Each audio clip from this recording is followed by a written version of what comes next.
beliefs. Like, this was supposed to be like the most limited government on earth. It was revolutionary. It inspired revolutions around the world for advocating limited government for freedom. And it devolved into this. Like, at what do you think that it's still salvageable? I don't think it ever was. And that's the sentiment. Well, you just didn't do it right. Right, exactly. But it's like, which is what it always is.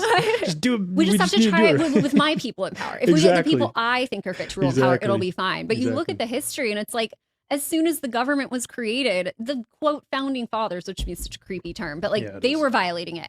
Like there was this, I did a lot of research on the founding fathers a couple years ago, and like Thomas Jefferson, like reading his memos and private letters, he knew that the Louisiana Purchase was probably unconstitutional. Like he was writing in his private letters, like, oh, I think we're gonna have to get an amendment for this. And then he didn't anyway. And like, that's to me, like, that's its own problem. But like you look at, I think it was John Adams and the Alien and Sedition Acts, like trying to limit speech and criticism of government. You got George Washington with the Whiskey Rebellion, like putting people down, like poor farmers for not paying their taxes. And it's like, and to me, it's like, it's not to say that they were horrible people. They were hypocritical, but you also look at their childhoods. It's like, these were just people who had difficult childhoods and probably were dealing with difficult emotions, and they were trying their best, but like, no one's perfect. No one's immortal. And that's why I have an issue with calling them like founding fathers. Like, they're not my fathers. This is just, I have nothing to, I don't know these people. I didn't claim them as founding fathers. Right, exactly. But like, sure, maybe like at the very best, they were trying their best and they were flawed and they were human. And that is the fundamental problem with power. Yeah. That's why I tend to side. I don't want to say take sides, but really appreciate what the anti-federalists had to say back in that time. But you know, people are waking up to the problems with government, and I think COVID really amplified that over the last 4 years.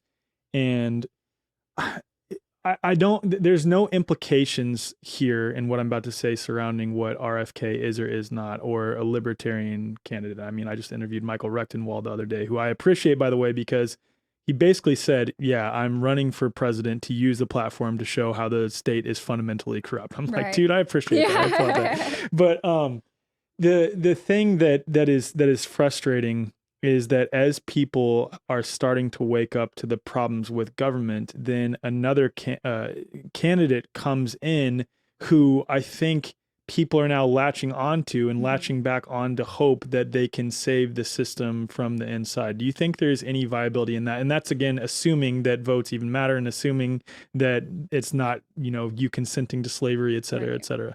You know, I think at a local level, there might be some merit to that. You know, like if you can vote in a prosecutor who's going to be less harsh on victimless crimes, okay. Like, I'm probably not going to participate, but I'm not going to knock you for that. Yeah, I understand. And I think that...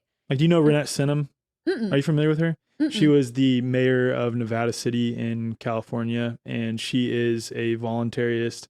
She is, she's very well-versed in common law, and she was running for governor. And I was like, that is the one exception maybe that I would ever consider voting for someone, because I know that she would use that position to say, look, everyone, I have no authority and I'm going to do everything that I can to give you all of your authority back. But when have you heard a candidate actually say something like that?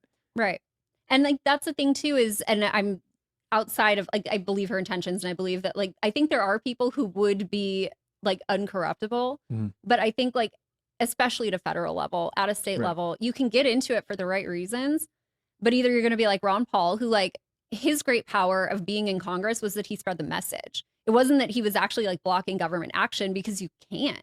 That's just, there's too much power and too much like lust for power there. People aren't going to let go of that. And there's too many people there who believe so wholeheartedly that either they have the answers, they know best, but also, or not either, but that they have the answers and know best, and that they have the right to do that. Like, it comes back to this idea of like a right to rule, a right to make decisions for other people. And